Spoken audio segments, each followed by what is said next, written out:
محمدا, مگر میں نے جو شان و شوکت محمد عربی کی بارگاہ میں دیکھی ہے, محمد عربی کے دربار میں جو شان و عظمت میں نے دیکھی ہے, وہ قیصر کے ہاں مجھے نظر نہیں آئی, وہ کسریٰ کے دربار میں میں نے نہیں دیکھی ہے, وہ نجاشی کے دربار میں نے نہیں دیکھی ہے. اور اس کے بعد حضرت عروہ بن مسعود ثقفی نے اپنی قوم کو یہ ذہن دینا چاہا, اے میری قوم, میں نے یہ نظارہ دیکھا ہے.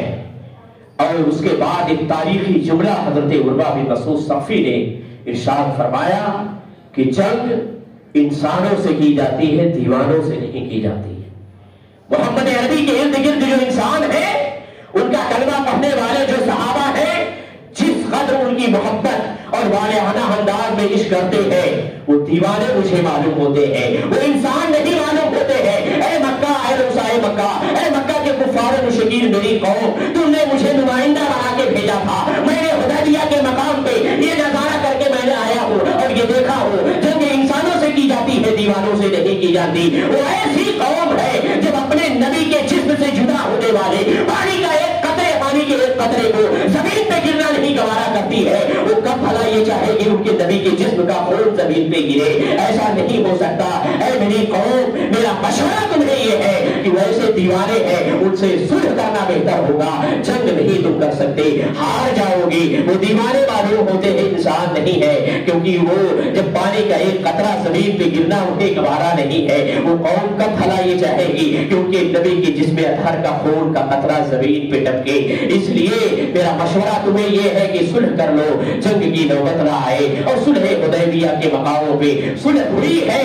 10 سال کے لیے معاہدہ ہوا, تحریری طور پہ شکل دی گئی کہ 10 سال آج کے بعد سے تمہارے اور ہمارے درمیان جنگ نہیں ہوگی. سارے شرائط منظور کیے گئے, ساری شرطیں کفار و مشرکین کی نبی نے منظور کی. صحابہ پریشان, یا رسول اللہ, اتنے طبقے کیوں مشورہ کیا جا رہا ہے؟ ہم حق پہ ہیں, ہمارا رب ہمارے ساتھ ہے, پھر ان کفار و مشرکین کے ساتھ اتنے طبقہ کیوں معاہدہ ہو رہا ہے؟ مگر نبی جو دیکھتا ہے وہ ایک عام آدمی کیسے سمجھ سکتا ہے, کیسے دیکھ سکتا ہے؟ ساری شرائط ان کی منظور ہوئی, اور نیچے جب اس معاہدے پہ لکھا گیا کہ یہ معاہدہ محمد رسول اللہ صلی اللہ تعالی علیہ وسلم کی جانب سے ہے, کفار و مشرکین واویلا کرنے لگے, یہ ہم تو آپ کو رسول تسلیم ہی نہیں کرتے. اگر ہم آپ کو نبی مان لے, معاذ اللہ, رسول تسلیم کر لے تو سارے جھگڑے ہی ختم ہو جائیں گے. ہم تو آپ کو رسول تسلیم ہی نہیں کرتے, اس لیے اس معاہدے میں محمد رسول اللہ لکھنے کی ضرورت نہیں ہے, محمد ابن عبد اللہ لکھا جائے, تب ہم اس معاہدے میں عمل پیرا ہوں گے. آپ ان کی قساوت قلبی کا اندازہ لگائیں, کتنے سخت دل تھے وہ. محمد کو صرف محمد بن عبد اللہ کہہ رہے ہیں, رسول تسلیم کرنے کے لیے, تسلیم کرنے کے لیے تیار نہیں ہے. حضرت علی کے ہاتھوں میں قلم ہے, وہ لکھ رہے ہیں, مگر جب معاہدے کے وقت یہ لکھنے کے لیے کاٹنے کی باری آئی اور کفار و مشرکین نے کہا محمد الرسول اللہ, یہ کٹ دیا جائے, محمد ابن عبد اللہ اس کی جگہ پہ لکھا جائے. حضرت علی کہتے ہیں, یا رسول اللہ, میرے ہاتھوں میں اتنی طاقت نہیں ہے, میں اس بات کی ہمت نہیں کر سکتا کہ آپ کے نام مبارکہ میں کٹ کرنے کا قلم چلاؤں. یا رسول اللہ, میں تو آپ کو اللہ کا نبی تسلیم کرتا ہوں, یا رسول اللہ کہا کرتا ہوں, میں یہ کٹ نہیں کر سکتا. میرے نبی نے اپنے ہاتھوں میں قلم لیا اور خود سے کٹ کیا, اس کے بعد لکھا محمد ابن عبداللہ کی جانب سے یہ معاہدہ ہے. مگر حالات کچھ ایسے پیش آئے, واپس تو آقا تشریف لے آئے, مگر واپسی میں سارے صحابہ رنجیدہ ہیں. 10 سال کا معاہدہ ہے, ہمیں عمرہ نہیں کرنے دیا جا رہا ہے. آج حدیبیہ کے مقام سے مکے کے قریب آ کر سرحد پہ ہم واپس کیے جا رہے ہیں, اور 10 سال کا معاہدہ ہے کہ ہم 10 سال کے بعد عمرہ کرنے آئیں گے. مگر جاتے جاتے میرے نبی نے جملہ ایک ہی ارشاد فرمایا, اے میرے صحابہ, تمہیں گھبرانے کی ضرورت نہیں ہے, ان قریب ہم واپس آئیں گے. 10 سال کا معاہدہ تو لکھا گیا ہے, مگر نبی کی زبان فیض ترجمان سے یہ جملہ بھی ادا ہوا, اے صحابہ گھبرانے کی ضرورت نہیں ہے, بہت جلد ہم پلٹ کے آئیں گے عمرے کی نیت سے. اللہ اکبر. سن 2 ہجری میں غزوہ بدر, سن 6 ہجری کا یہ واقعہ ہے صلح حدیبیہ کا, جب معاہدہ کیا گیا. مگر فتح مکہ کب ہوا ہے؟ 2 ہی سال کے بعد. معاہدہ ہوا ہے 10 سال کا, مگر صرف 2 سال گزرتے 8 ہجری کے اندر رمضان شریف کے مبارک موقع پہ 20 رمضان کی تاریخ تاریخ ہے سن 8 ہجری ہے، مکہ فتح ہوا ہے، 10 اور 12 ہزار کا لشکر جرار صحابہ کو لے کر کچھ ایسے معاملے پیش آئے ان دونوں سالوں میں، معاہدہ کفار و مشرکین سے کی طرف سے توڑ دیا گیا، ایسی نوبت آئی، معاہدہ ختم ہو گیا اور یہ منظور تھا، یہ تو سب من جانب اللہ تھا، مگر قربان جاؤ نبی فتح مکہ کے موقع پہ اپنے 12,000 صحابہ کو لے کے جوش و ولولے میں مکہ فتح کرنے کے لیے تشریف لا رہے ہیں۔ دنیا کی آپ تاریخ پڑھو، چنگیز خان کی آپ نے تاریخ پڑھی ہوگی، علاقوں کی تاریخ پڑھی ہوگی، نادر شاہ درانی نے دلی میں جب دلی کو فتح کیا تھا اس زمانے میں دلی کی نالیوں میں گلیوں میں خون بہہ رہے تھے مسلمانوں، وہ واقعہ آپ پڑھو، تاریخ کا آپ جائزہ لو، مگر میرے آقا آج فاتحانہ شان و شوکت سے مکے میں اپنے قدم کو رکھ رہے ہیں، تیور اتنا انداز ایسا، اتنا حوصلہ صحابہ کو بلند ہے، نگاہیں جھکی ہوئی ہے، عزت و انکساری کے نبی پیکر بنے ہوئے ہیں، کوئی گھمنڈ نہیں ہے، کوئی غرور نہیں ہے، نگاہیں نبی کی جھکی ہوئی ہے، فاتحانہ شان و شوکت سے مکے میں نبی اور ان کے صحابہ قدم رکھ رہے ہیں۔ حضرت ابو سفیان جو ابھی تک ایمان نہیں لائے تھے، ہر محاذ پہ رسول کے مخالف تھے، رسول کی مخالفت میں ہر محاذ پہ ابو سفیان کی ذات موجود رہتی تھی۔ ابو سفیان وہ شخص ہے جو قوم مکہ کا سردار تھا، بڑا ہی ذہین تھا، بڑا ہی چالاک اور دانشمند تھا، وہ مکے والوں کو مشورہ دیا کرتا تھا اور اس کے مکے والے اس کے مشورے پہ عمل پیرا ہوا کرتے تھے۔ ابھی سفیان وہ ایمان نہیں لایا تھا، پہاڑ کی چوٹی پہ کھڑا ہے، جب صحابہ کی شان و شوکت کا یہ منظر دیکھا ہے، فتح مکہ کا منظر ملاحظہ کیا ہے، نبی عاجزی کے پیکر، عزت و انکساری کے پیکر بن کر فاتحانہ شان و شوکت سے مکے میں داخل ہو رہے ہیں۔ اللہ اکبر، جب یہ منظر دیکھا ابو سفیان نے اور حضرت سعد بن عبادہ جن کے ہاتھوں میں اللہ کے رسول صلی اللہ علیہ وسلم نے صحابہ کا جھنڈا عطا کیا تھا فتح کامرانی کا، حضرت سعد بن عبادہ کی نظر جب حضرت ابو سفیان پہ پڑھی تو اسی وقت ابو سفیان کو مخاطب کر کے حضرت سعد بن عبادہ کا غصہ تیور ان کا بدل گیا، جلال میں آ گئے اور اس وقت فرمایا الیوم یوم الملحمہ، آج تو انتقام لینے کا دن ہے، آج بدلہ لینے کے دن ہے، آج خانہ کعبہ میں کفار و مشرکین کو حلال کیا جائے گا، آج اس کی حرمت نہ دیکھی جائے گی، آج ان کو حلال کرنے کا دن ہے، معافی کرنے کا دن نہیں ہے، انتقام اور بدلہ لینے کا دن ہے۔ جب حضرت سعد بن ابو عبادہ نے یہ جملہ کہا، سفیان گھبرا گئے، گھبراتے ہوئے کب کبھی ان کے وجود پہ طاری ہو گئی، بارگاہ مصطفیٰ میں آتے ہیں، یا رسول اللہ حضرت سعد بن عبادہ کا کہنا یہ ہے الیوم یوم الملحمہ، آج انتقام لینے کا دن ہے، آج بدلہ لینے کا دن ہے، یا رسول گھبرایا ہوا ہے، مگر ایسے موقع پہ نبی کریم صلی اللہ علیہ وسلم نے ارشاد فرمایا الیوم یوم المرحمہ، آج معاف کر دینے کا دن ہے، آج رحم و کرم کی بارش برسانے کا دن ہے، آج انتقام کا دن نہیں ہے، بدلہ لینے کا دن نہیں ہے۔ اتنے رحم و کرم والے نبی، اللہ اکبر، کیا پتا تھا ان کفار و مشرکین کو 8 سال پہلے جو نبی تاریخ راتوں میں صرف ایک صحابی حضرت ابو بکر کو لے کے ہجرت کا موقع پیش آیا تھا، اور شب ہجرت میں اللہ اکبر اس رات حضرت نبی کریم صلی اللہ علیہ وسلم نے حضرت ابو بکر کو لے کے رات کی تاریکی میں مکہ چھوڑنے پہ ہم نے مجبور کیا تھا۔ 8 سال گزرتے گزرتے آج 12,000 کا لشکر جرار لے کر وہ بھی رات کی تاریکی میں نہیں، دن کے اجالے میں نبی ایسے ہیں مکہ فتح کرنے کے لیے آ گئے ہیں، اور مکہ کے اندر جو کفار و مشرکین تھے، جو روسائے مکہ تھے، ان کی ہمت جواب دے چکی ہے، حوصلہ بالکل پست ہو چکا ہے، ابو سفیان گھبرا رہا ہے۔ اس کے بعد میرے نبی نے جب یہ اعلان فرمایا کہ آج انتقام لینے کا دن نہیں ہے، بدلے کا دن نہیں ہے، رحم و کرم کی بارش برسانے کا دن ہے، معاف کر دینے کا دن ہے، اللہ اکبر، ذہن کعبہ میں اللہ اکبر میرے نبی جلوہ گر ہے، صحابہ کی تعداد ہے، سارے گھر بند ہیں، میرے نبی نے ارشاد فرمایا آج کے دن جو کفار و مشرکین میں سے جو اسلام کے دشمن ہیں، جو اپنے گھروں کو بند کر لیں گے ان کے لیے بھی امان ہے، جو خانہ کعبہ میں گھس جائے گا ان کے لیے بھی امان ہے۔ اور یہ جملہ ابو سفیان کے لیے میرے نبی نے ارشاد فرمایا صحابہ کے کہنے میں، چونکہ یہ سردار مکہ ہے، یہ مکے کا سردار ہے، یا رسول اللہ کوئی جملہ اس کی شان میں بھی بول دے، میرے نبی نے ارشاد فرمایا جو ابو سفیان کے گھر میں بھی چلا جائے گا اسے بھی امان ہے۔ صرف ابو سفیان ہی کو امان نہیں دی، ابو سفیان کے گھر میں گھسنے والے کو بھی نبی نے امان کا پروانہ عطا کر دیا ہے۔ اب سارے گھر بند ہوئے ہیں، سارے گھروں میں کفار و مشرکین قید ہے، کعبے کی چھت پہ جھنڈا فتح کامرانی کا لگایا جاتا ہے. 8 سال کے بعد صلح حدیبیہ 6 ہجری میں ہوئی ہے، مگر 2 سال گزرتے گزرتے مکہ نبی نے اپنے صحابہ کو لے کے فتح کر لیا. آج ہی کی وہ تاریخ ہے، رمضان کا مہینہ 20 رمضان المبارک کو میرے نبی نے فتح مکہ کا یہ واقعہ پیش آیا. فتح مکہ کو فتح کیا اور اس کے بعد عزیزان ملت اسلامیہ کفار و مشرکین جو مکے میں تھے اپنے گھروں کے دروازوں کو بند کیا ہے. ان کو جب یقین ہو گیا کہ نجات کا پروانہ مل گیا ہے، یہ ہمیں مارنے والے نہیں ہیں، انتقام نہیں لیں گے، نبی نے ہمیں معاف کر دیا ہے. اب باہر نکلتے ہیں.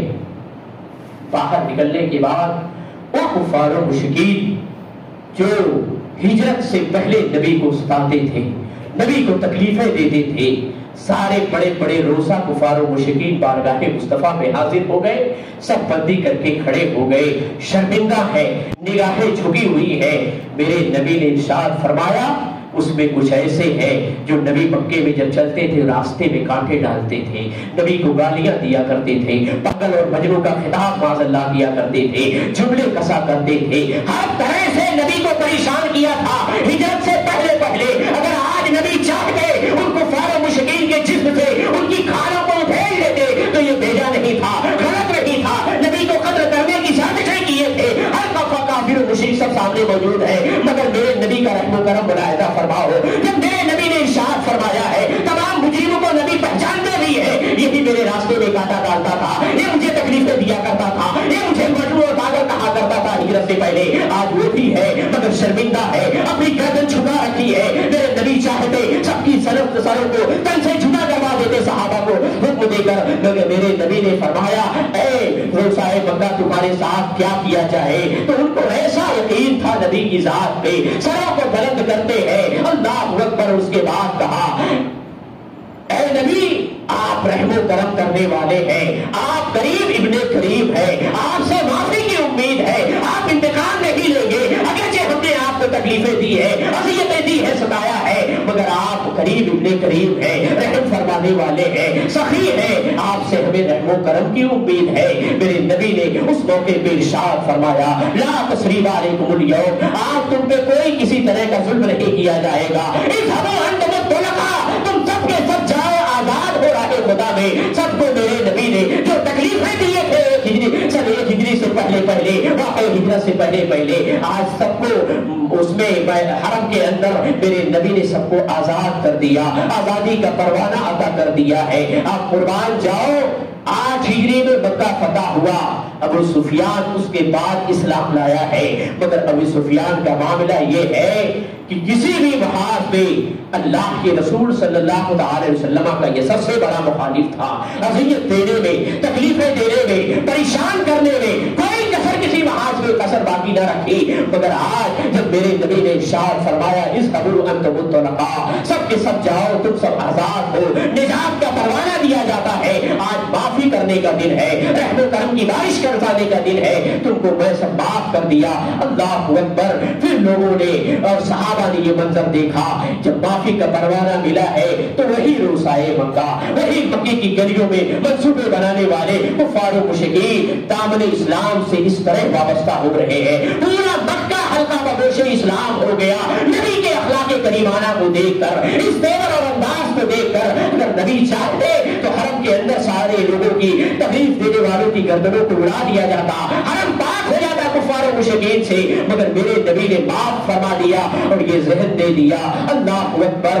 معاف کرنا یہ نبی کی عظیم سنت ہے. ایسا موقع آئے اور واقعی فتح مکہ سے، غزوہ بدر سے، صلح حدیبیہ سے، ان ہسٹری کو پڑھنے کے بعد، غزوہ خندق کو پڑھنے کے بعد ایک مسلمان اس نتیجے پہ پہنچے گا آج کا جو دور ہے مسلمان پریشان کیے جا رہے ہیں، کچھ کسمرسی کے عالم میں زندگی گزار رہے ہیں، کہیں ایسے بھی ہیں جو مایوسی کے شکار ہو چکے ہیں. مگر رب کی ذات سے مایوس ہونے کی ضرورت نہیں ہے. ہمارے نبی کی زندگی ہمارے سامنے ہے، صحابہ کی ہسٹری ہمارے سامنے ہے. ایسے موقع پہ مسلمانوں جو جن کے دلوں میں ایمان نہیں ہوتا وہ ڈرتا بہت ہے. یہ آزمایا ہوا نسخہ ہے اور فقہا لکھتے بھی ہیں اور اپنا تجربہ بتاتے ہیں.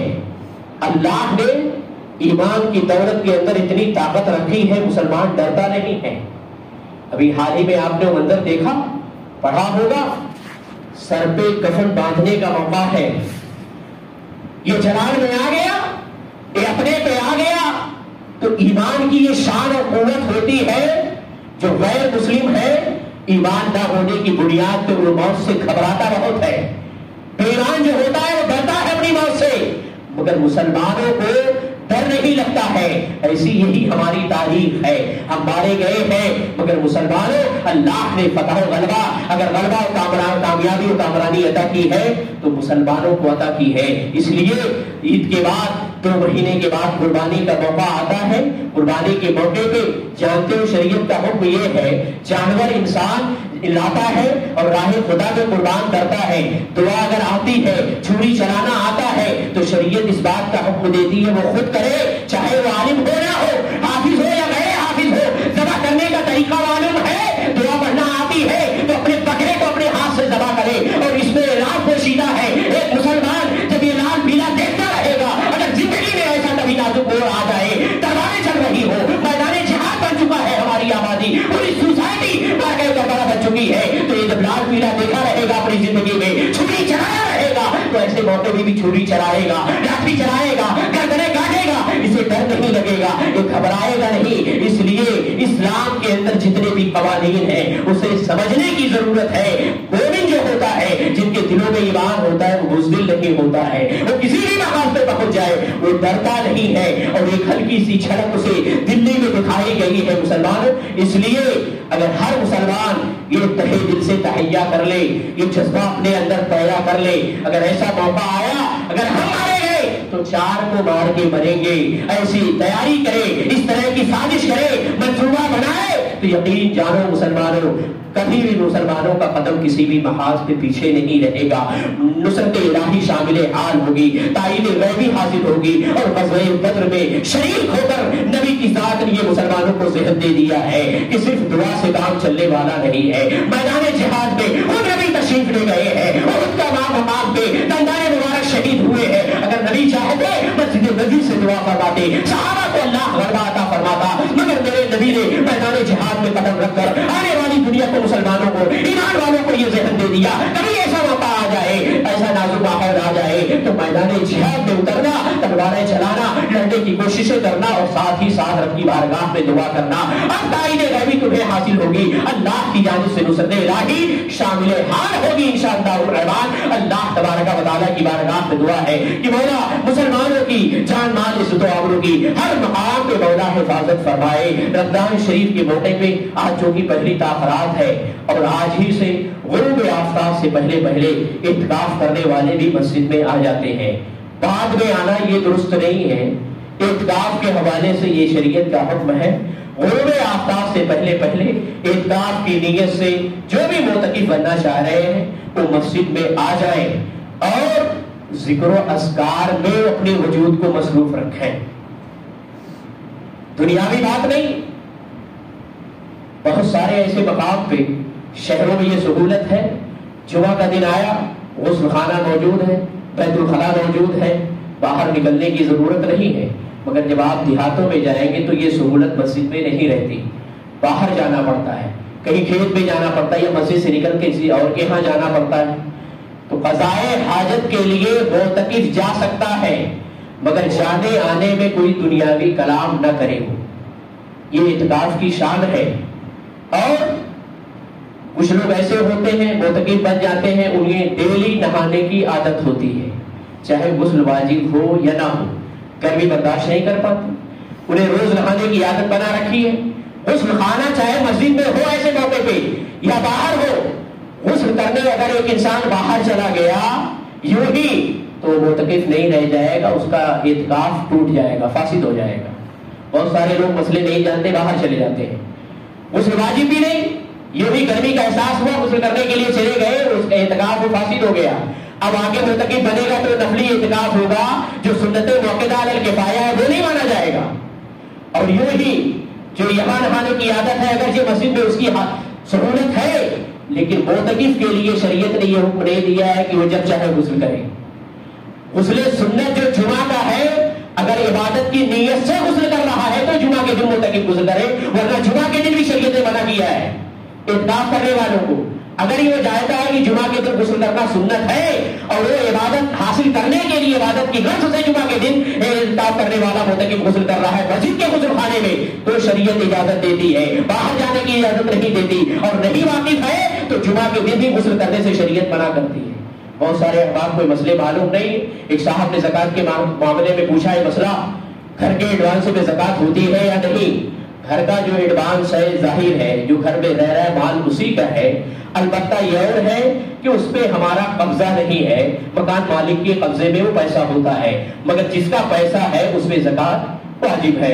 گھر کے ایڈوانس میں زکوٰۃ واجب ہے، اور ایف ڈی جسے فکس ڈپوزٹ کہا جاتا ہے، جسے ہم نے کسی کو قرض دیا ہے بینک میں فکس ڈپوزٹ کر دیا ہے، یا LIC کے طور پہ رقم بینک میں رکھی ہے، LIC چل رہی ہے، تو ان تمام پیسوں پہ زکوٰۃ واجب ہے، چاہے وہ فکس ڈپوزٹ ہو، LIC کا پیسہ ہو، کوئی اپنے بھائی کو آپ نے 2-4 لاکھ قرض دے دیا ہے واپس نہیں کر رہا ہے، مگر حولانے حول کے بعد سال گزرنے کے بعد اس قرض کی رقم پہ بھی زکوٰۃ نکالنا واجب ہے۔